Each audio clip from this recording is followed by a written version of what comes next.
Ladies and gentlemen, thank y'all for tuning in once again. Punn Entended podcast, as always. No Beard Chris, Bishop, and we got Atlanta, not just Atlanta, we got a music legend in the building right now. We got a guy who, let's just say, he changed the trajectory on what we viewed as mainstream music here in Atlanta. Because a lot of folks don't remember when our local stuff, it wasn't getting played everywhere. And this guy, along with a few good men, they put us on the map. I said just like that. And that's how, because that's how the hell it went. He needs no introduction, but I'm going to introduce him anyway. Because he's one of my favorite people, and he's one of those legends that deserves every bit of flowers that he got coming his way and some more. Because a lot of folks in this city done made a lot of money off of his blood, sweat, and tears. We talking about the legendary Bankhead legend, Atlanta legend, music legend, Southern legend. We got Fabo in the building. What's up, baby? Ow! What's happening? What's up? Now, before we get started, today is the anniversary of your brother's 6-year passing. Yeah. Talk to us just a little bit about what he meant, what he mean, and how you continuing his legacy to this day, brother. Wow. R.I.P. Shawty. R.I.P. Shawty. Man, meant everything to me. Everything. Devastating when I lost my brother. You know, I like to tell people, you know, I couldn't call it big no more. You know, I had to grow up. Like, I had to really grow up. I don't think, you know, it was just probably till 6 years ago that I really grew up. Like, you know, you handling business, you're doing everything you're supposed to do, but still, you know, you still kind of a little wild. You know, because you know you got that lifeline you can call if you go out. You feel what I'm saying? And I lost that, man. I felt like I lost everything. And you know, to see what he meant to the culture, what he meant to the industry, you know, nowadays or whatever, to see his influence everywhere, man, it's incredible. It's definitely incredible. Rest in peace, Shawty, man. R.I.P. Shawty. Now, we're gonna get into everything. Yeah. It ain't a lot that's gonna be left off the table. But one thing, and this is just for the young artists that's out there listening, you have a past in the streets that a lot of people don't know about and a lot of people just don't talk about. But the thing is, you didn't talk about none of that in your mute. When you hit, that wasn't the subject matter. These cats now, hey, I just shot a nigga yesterday. And they go straight to the studio and the name of the song is I just shot a nigga yesterday. Hard Drive Music Group. Talk about how you didn't feel like you had to make that a focal point of your music, but you still came out legendary, outselling everybody. Wow. I mean, I tried, you know. I definitely killed somebody on every song, you know, before I made Laffy Taffy. Laffy Taffy was actually the first girl song that I put something into and made, you know what I mean? Like, if you go back and listen to every song before that, like, it was all, you know, the same rah-rah. You feel what I'm saying? And, Laffy Taffy was the first girl song that I ever made. But back in 99 when I got out of prison, I stayed in prison for 2 years, 97 through 99. And when I got out in 99, it was like it wasn't working. Like, no matter how many people, you know, you shoot on the song, no matter how many houses I break in or doors I kick in, it's just, nobody didn't want to hear it. The same way they hear it now, you know, it's a thing now. But back then, you got to think you had all these R&B artists out. You had these niggas with their shirts off, with all oiled up and stuff, and the girls, but they were eating that up. Your R&B artists was at an all-time high, you know, and that stuff was just at an all-time high back then. So people weren't really listening to it. And when I made Laffy Taffy, I just seen a whole new avenue. And the day I made Laffy Taffy, it basically changed, because I remember being in the studio with the girl who was in there with me then. I liked the way she reacted to the song. Mm-hmm. You know, I hadn't had anybody react to any of my songs like, well, Scotty, you know, had that effect. Because the people don't know Scotty had been out way back then. You know, I had a different version of it. I was in the club going crazy with it. But, just to see her reaction that day, that we left the strip club. I came in there, K-Rab had did the beat. Left, believe it or not, there were 2 beats on that CD that he left in there. It was I'm the Man and Laffy Taffy. Those were the 2 tracks that was on that CD.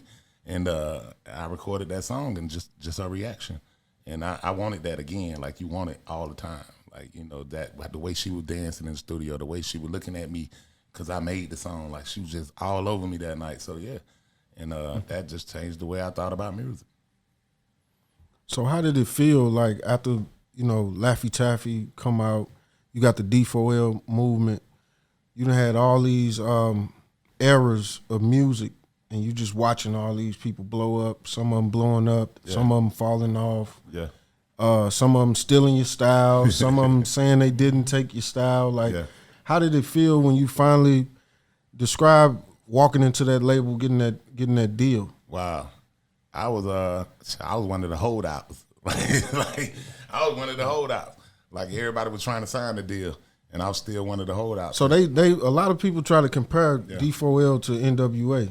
Like, you would be Ice Cube, and then you got Shorty Low, he like Easy E. You know what I'm saying? Yeah. And then, NWA. Yeah. I think Ice Cube was the last one to sign the contract, or he wasn't filling the contract. I just didn't know anything about contracts at the time, I was straight street. Wake up every day, walk out to the front of the door, bag up my 125 10s, 125s for all y'all that don't know. That's real trap talk, busting them up in the 10, whatever it was, And I was 7 2 for 5s. I walk out my door every day, stand on the block. Like, this was my whole life. Like, I never had no job at this point. Like, none of that. It's just all trap. So, I ain't know anything about contracts or nothing like that. And I just felt like I wanted to get it right. The first time I wanted to get it right. So, yeah, I was one of the holdouts. And when I finally did sign, it changed my life. Like, basically, it changed everything that we was doing. It changed the way I thought about my everyday. You feel what I'm saying? I had to basically at that time figure out, a whole lot of stuff real quick. And, you be running from it. I guess people be running from it. You still don't want to leave it behind. Like, when I signed this contract, all this trap stuff gone, And I remember them telling me, yeah, man, we're going to go do this 60 city tour, and we're going to give y'all $35 a day. I was like, I'm gone. Fuck that. I think I got up and walked out the room right there. $35? At that time, I'm like, that's per diem? You got to think, when we got on right in 2004, it was a drop. Like, it was a drop. Like, anybody who, was a trapper back then, that the ounces of mid were $200.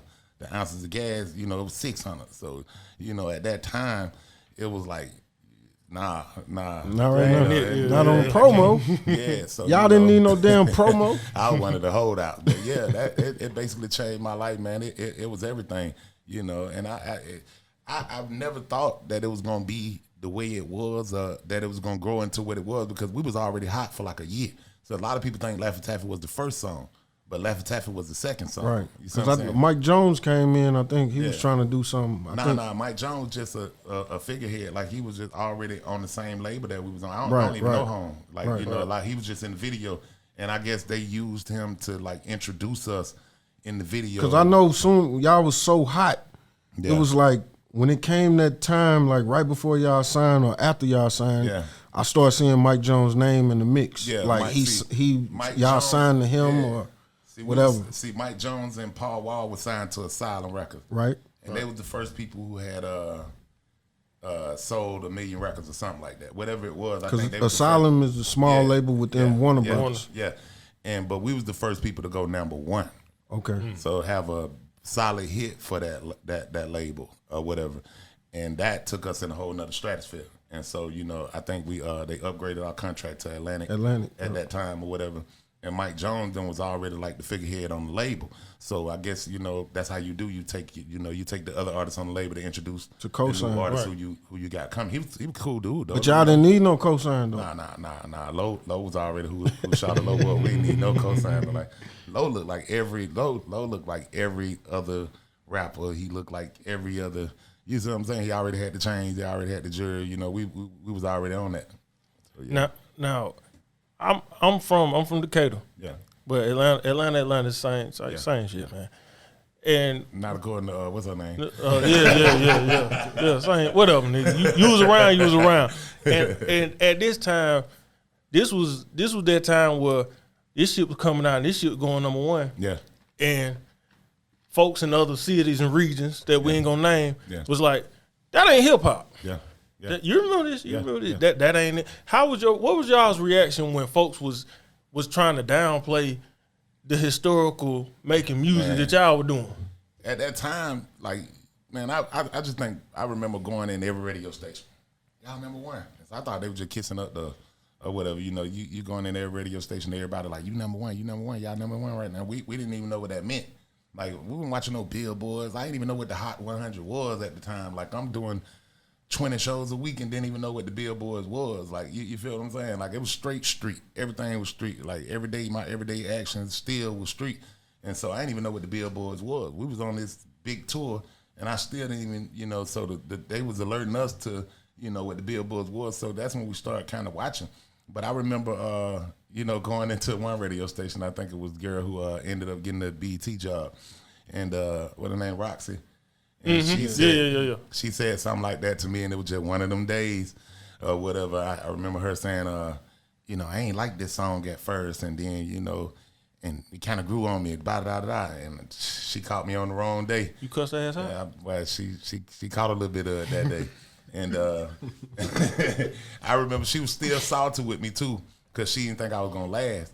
And so as the industry, you know, as the time went on, I came out with Tatted Up and all of that. And I remember her having to introduce the Tatted Up on 106 and Park, and she was like, "Well, I don't think I'm gonna let Fabo get no tattoo on me," so to show me she was still kind of salty. You know what I mean? So yeah, we faced that everywhere, man. Everywhere we went. But you know, after a couple of minutes in the room with us, you kind of knew, you know what I mean, that it went about that. And then at the same time, it's just like every other artist that's out right now. When you say that about somebody, you got to think about it. I'm eating ketchup sandwiches and, you know, that type of stuff. I grew up off of that. So, you know, what you're saying to me really don't even matter, because I did this in my closet. I wouldn't think about you. I wouldn't think about nobody. I wouldn't think about none of the great hip-hop acts that came before me. I'm just trying to get some bologna.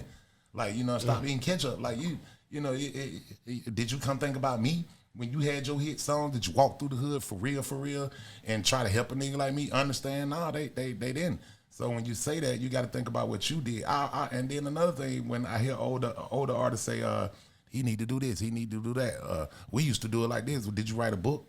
Did you give me the recipe in the book before you left? No, when all your money got gone or whatever, you start thinking about, you know what I mean, what you should have, would have, could have did or whatever. Now you're in my business.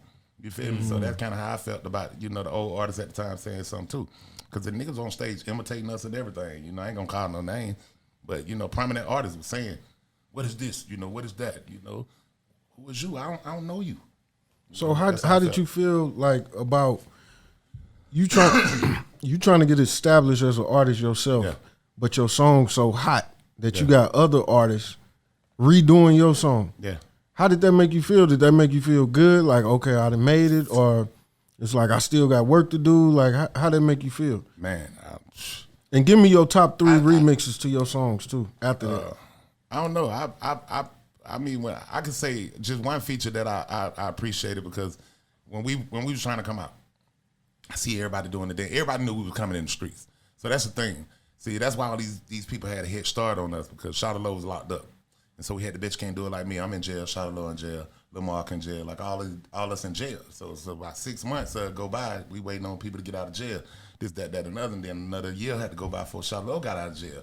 And so we popping in the street for almost a year and a half, from 2003 to 2004. We came out like in 2005. Our album dropped in 2006. But so we was around for like a couple years. And so I started seeing people like the Yin Yang Twins, hey, look, they were spinning and they were doing the dance. So you knew the dance was coming.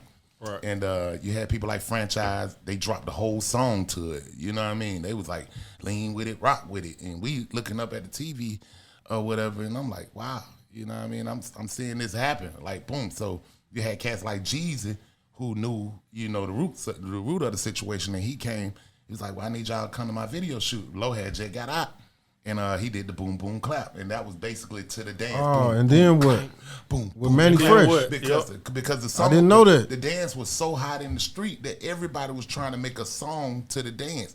But so you had people trying to say, "Oh, I made this up." I mean, because you don't know who we is. They thought we were gonna be some nobody. So did y'all go to Jeezy video? Yeah, Jeezy invited us out. That's why I say Jeezy invited us out, and man showed us all kind of love. It was crazy, man. You know what I mean? And I had a big appreciation for what he did. You know what I mean? And I thought that was huge. So that's probably the biggest remix that I like, when we jumped on the sky. Fabo, I got you. You ain't got to give me nothing. You know what I mean? Because he knew we was in the street. Like, he knew who we was. He knew we was street cats.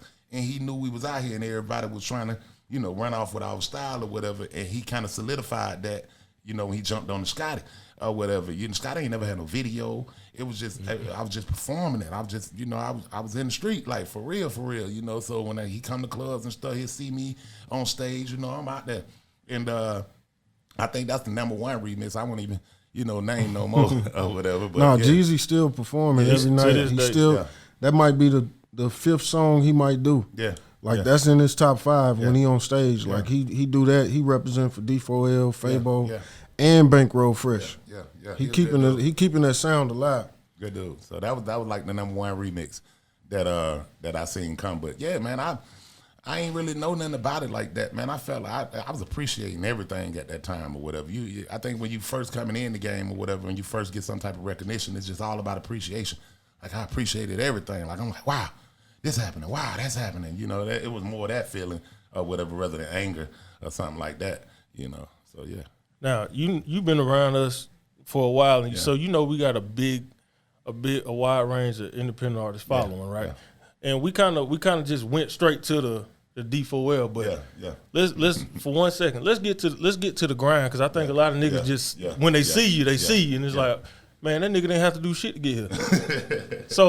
so like just best you can, give us a timeline of that grind from when you started, who you were starting with till we got to D4L.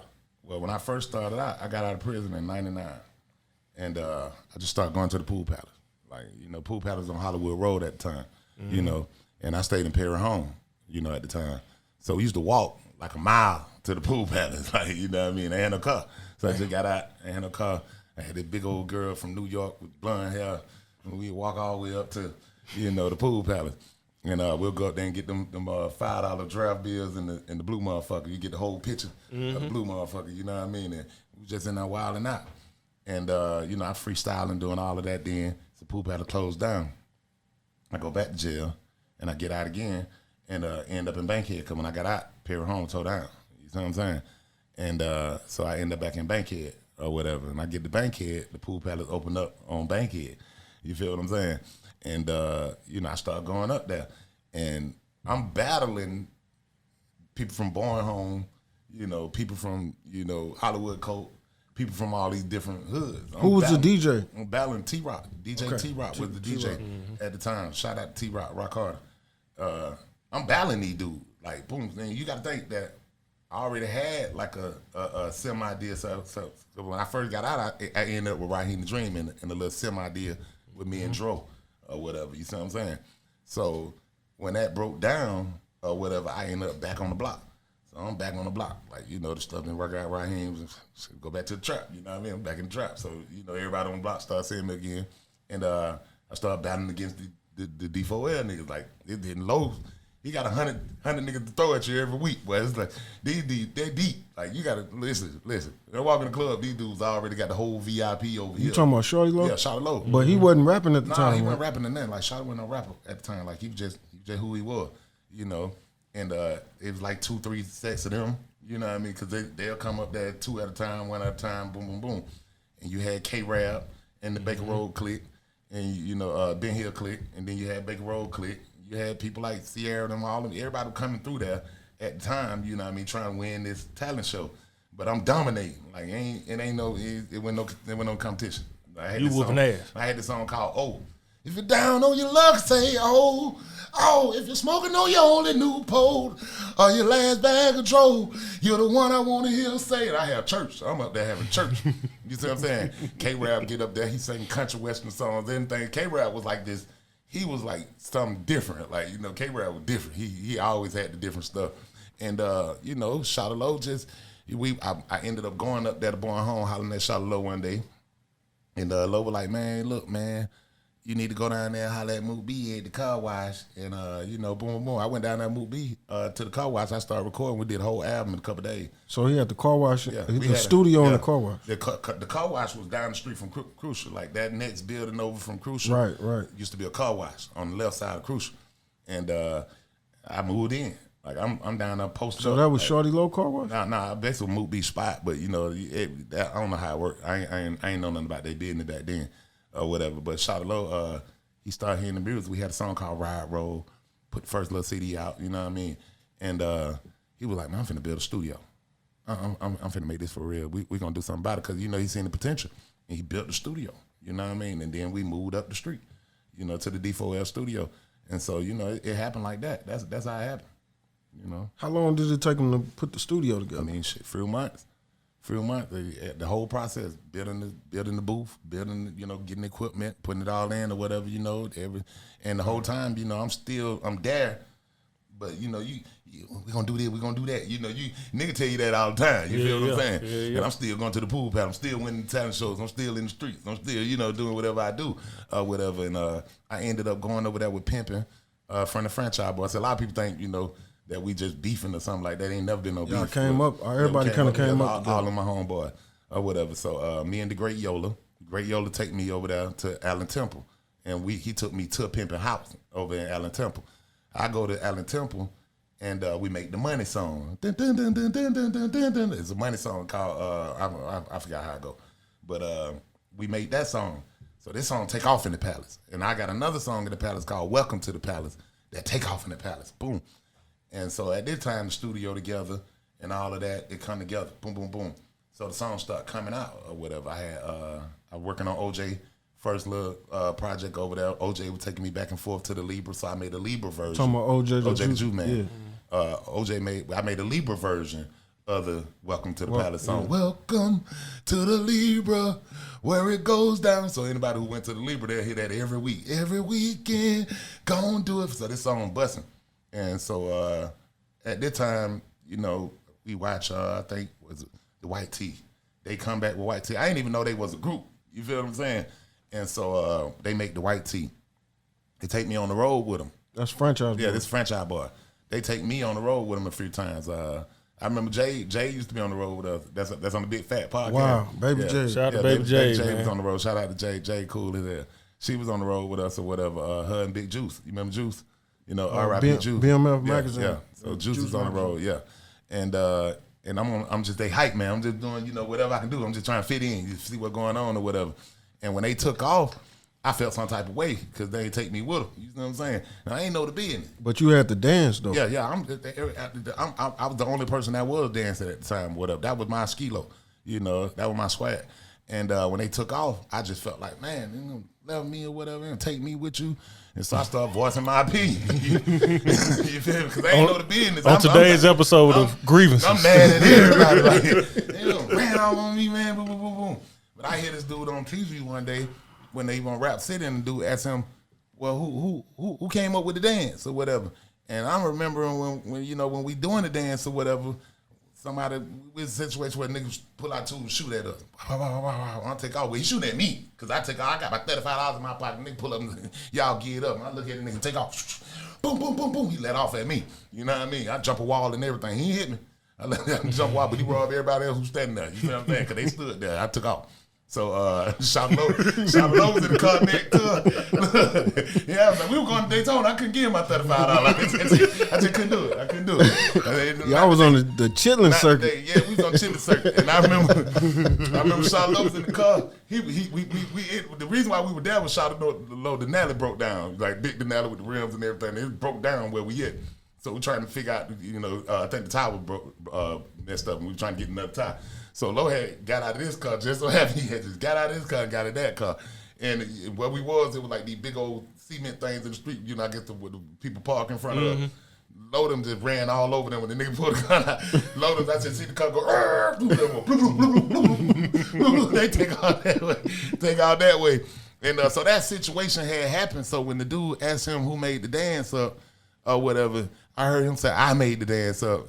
And so right there, I'm just like, man, hold on, wait. No, don't do me like that. You know what I mean? So you watching this on TV? I'm watching this on TV. Was you in jail or was you at home? I'm on street. You on on street. On street. And so you got Pooh in the studio. Pooh had just came home from college. Never forget it. It's just like it was yesterday.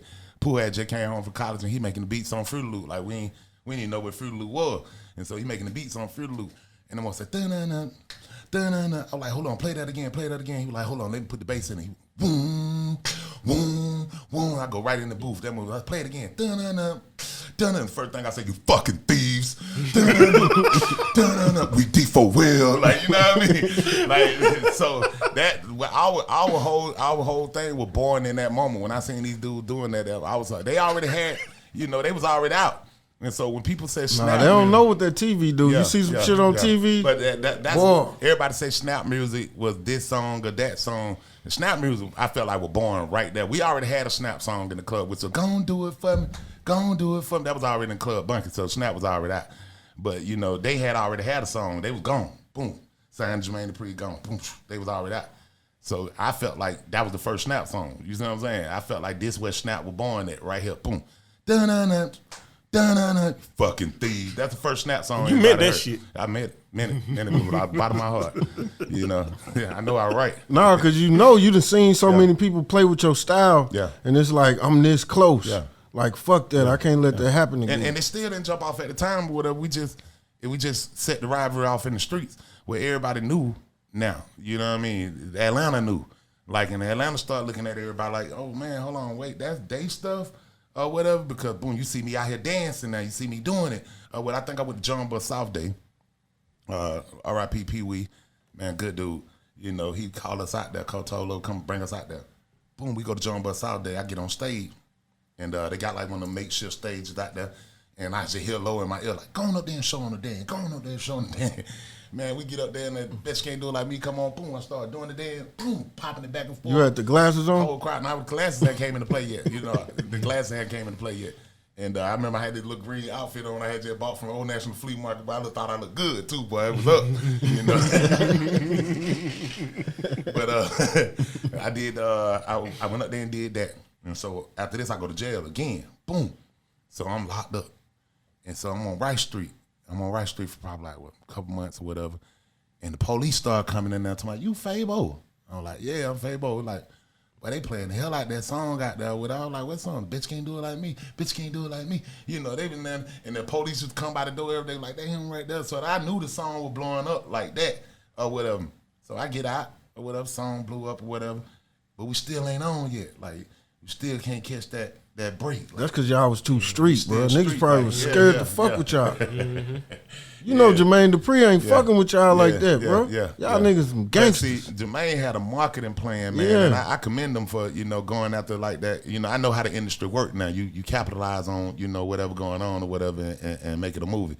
And I seen the Lean with the Rock with the drop or whatever. So we had to catch up again. Like, oh man, these niggas gonna put a song out and everything now to it or whatever. Like, no. And they going full fledged. This hours. But God knows. But when that Laffy Taffy came out, it just cut everything off. Like, we didn't want to hear nothing else. Did you know when because you said we got to catch up. Right? These niggas don't want us. Yeah. So talk about when y'all made Laffy Taffy and how you felt like time we got your time that. Oh, I think they like me didn't come harder than Laffy Taffy. It's just. Cause that was you they don't follow. think so though? That was they follow. They did that remix. Sold 3 million copies. I don't even think okay. they play that. They still playing that. I mean, they had that remix though. That remix. Nah, they still playing that. I go anywhere. I go to Brazil. They playing Laffy Taffy. Oh yeah. You know what I mean? It's just Laffy Taffy sold 3 million copies. You can put all them songs together in one basket and put them up there. But franchise they had how many? They had White Tee. Yeah, you can name them all. You put them all together. You name some more. Lean with the rock with it. You can put all them in the Riding Rims. Every time the beat drop. Yeah. That Riding Rims. Yeah. Ride Rims. Yeah. What's the one you just said with the they remix? made a lot of them. You can put them all in a bowl. And they had a run though. Put some milk in them and stir them up like a cereal. And they still didn't sell 3 million copies. See, now lie. People lie. You know what I mean? But now don't. When Laffy Taffy came out, you had the ringtones. Time right? stop. It was ringtones, wasn't it? Yeah. How many ringtones did it do? Wow. Guinness Book of World Record. Broke the Guinness Book of World Record. Yeah.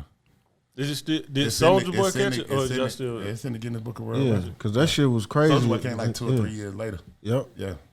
Because I know Pop Lock and Drop It was big on the ringtones too. But yeah, man, I just felt like everybody felt like we were gonna be some regular dudes, like because we couldn't catch a break. We had been out there for a year and a half, so they're like, they ain't going nowhere, But I God had another plan. The universe had another plan. That was that Laffy Taffy. So when y'all popped off, they started looking at y'all like when they was looking at Tupac when he was on that elevator with them bullet wounds. They're like, how, you still living? What the fuck? Who do we thought hire you was to do this dead. shit, man? Yeah, man, I had been in a few situations, man, with a few different artists or whatever at that time, and they all was getting, a little shine. I had seen a lot of people take off, and was like, man, am I gonna get my break? You know what I mean? So, but I ain't never let that deter anything I was doing. And like I said, I didn't really focus on it like that. Like, whereas everybody else going to the studio every day, until Shawty built the studio, I was in the street like every day. I mean, the bitch can't do it like me with my priority. Like, so that's probably why we hadn't jumped off. Like, I'm street. Like, I'm running around with 2 girls, and I felt like, I was God at the time anyway still. But, it just hadn't jumped off yet. So when Laffy Taffy jumped off, you really forgot about all of that stuff. Like, I didn't hear nothing about it. And then they went on this campaign to, try to make it look like it was some beef. Like, you see what I'm saying? And that was just to keep up because we were going too fast. Man, every morning you get up, get your Jeff's the ringtone. Girl, take that level. Like, man, that shit come on. MTV come on. Like, it's, so it was just like a flood. And you see Mariah Carey up there, Gold Digger up there. They can't knock it out the top. It stayed up there for weeks. Like, nobody could knock it out the way. So I don't want to glorify the jail situation, but how did they treat you? Like, cause you saying you had COs coming, pointing you out. Did you write music in jail? I was still in 40500. I was just with no different. Like, did you write any songs in jail? Nah. Did you perform any songs in jail? Yeah, I mean, I'm writing music, but I'm more of a singer. Like, I'm not a rapper. Like, every song that I'm on, I'm kind of singing. Like, my brother Rodolph, shout out to Rodolph, he taught me how to make bars. You know what I mean? I was more like the dude, like the 5 Heartbeats. Like, I look at myself like, that dude standing up under the street light singing or something. Times done definitely changed from when we was younger, but I always looked at my dude like the leader of myself like the leader of a doo-wop game or something, like the doo-wop group or something. Like, I wanted to be every other R&B artist out there, like when I got out of prison. But I seen just how rap was taking over and how lucrative, it was when I went in them talent shows. I get up there and start freestyling. Fuck you, nigga, the DJ need to bathe. Like, none of that, I'm going off on everybody, like, boom. So, but I'm telling you one moment that I did start writing music. I went up to the Red Train off of Marriott. I'm up in Marriott playing around, up in the Sleep Inn, the Drury Inn. I'm going from hotel to hotel. I think it was All Around Suites up there by Dave and Buster. Like, I'm working that script. Like, me and my people working that script. Like, boom, boom, boom. I ain't never been up here in my life. Like, so they looking for me. Like, police looking for me. I'm going crazy up here. And I went to the Red Train one night. Tried to go in there with one of my songs. That dude, what's his name, Griffin 2K? Griff from the radio station. He working at the radio station, V103 at the time. Like, boom, I was like, Griff down there. I'm happy. I'm excited all day. I get up there and rapping this song. I'll never forget. I breathe ghetto. I eat ghetto. I need ghetto. I don't realize where I'm at. Like, I'm in Marietta. Like, these folks don't know nothing about what I'm talking about. And he had one of them big old Chinese things up there, the big gold one, with the big old thing right there. Like a gong, like the gong show? Yeah. Boom. And hit it so hard it scared the hell out of me on stage. That's like when they boo you. Like, get the fuck out of here. It was serious. And I'm talking about, I'm in the club, I'm like 3-4 girls, I couple my partner, we came up here like, we just know I'm finna win. Shit. Never got booed. Like, I ain't never been booed in my life. And I turn around like, man, why you do that to my nigga? You wrote that shit, not me.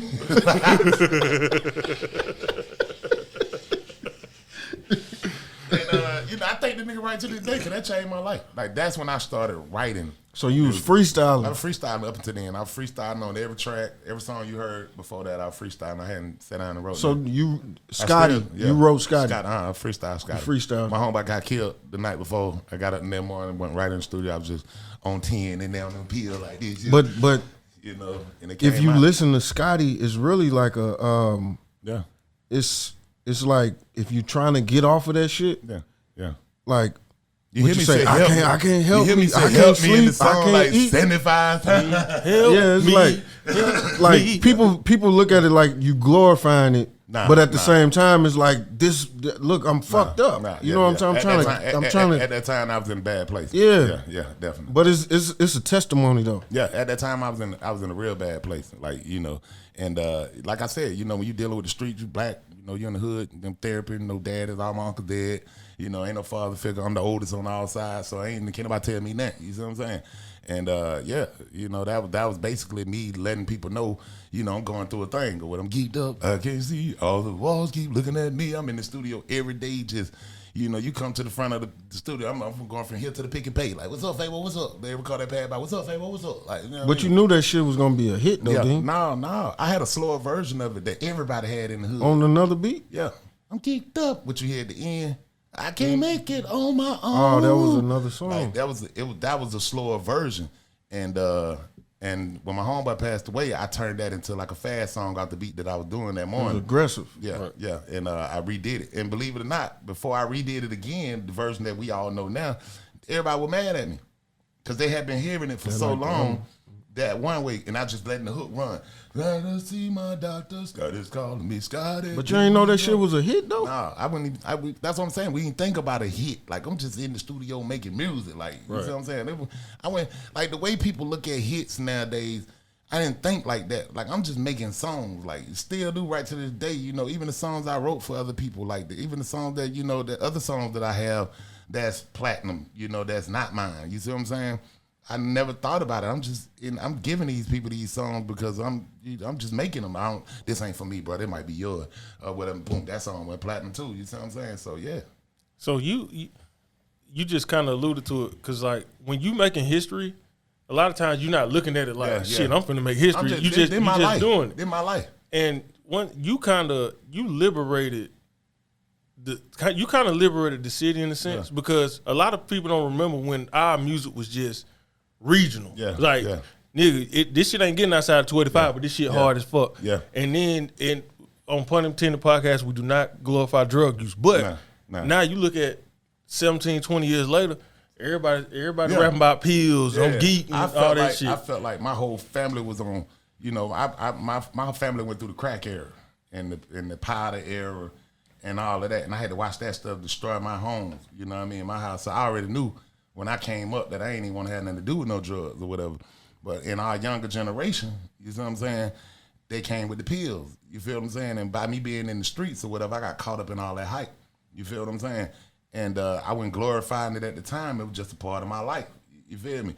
And I wanted to tell somebody. I wanted to talk to somebody about it. You know what I mean? Mm-hmm. And we weren't going to no therapists or nothing like that. So, you get me on the song, that's how I felt like I got myself out of that situation by talking about it. Once I talked about it or whatever, and you get the places that you performing it or whatever, you see how people looking at you, like, man, boom. Then I start having kids and stuff. I'm like, man, okay, I got to change. And that's how it happened. But, after the little therapy too, but, How do you feel about, like, because Thug first big hit was Stoner. And I feel like Fabo. You fast forward 4 years later, you get Drake with your phone now snapping like your Fabo. Yeah. Like, how does it feel like the two niggas I happen to name, these ain't no regular niggas we talking about. These are greatest of all time level talents we talking about. Yeah.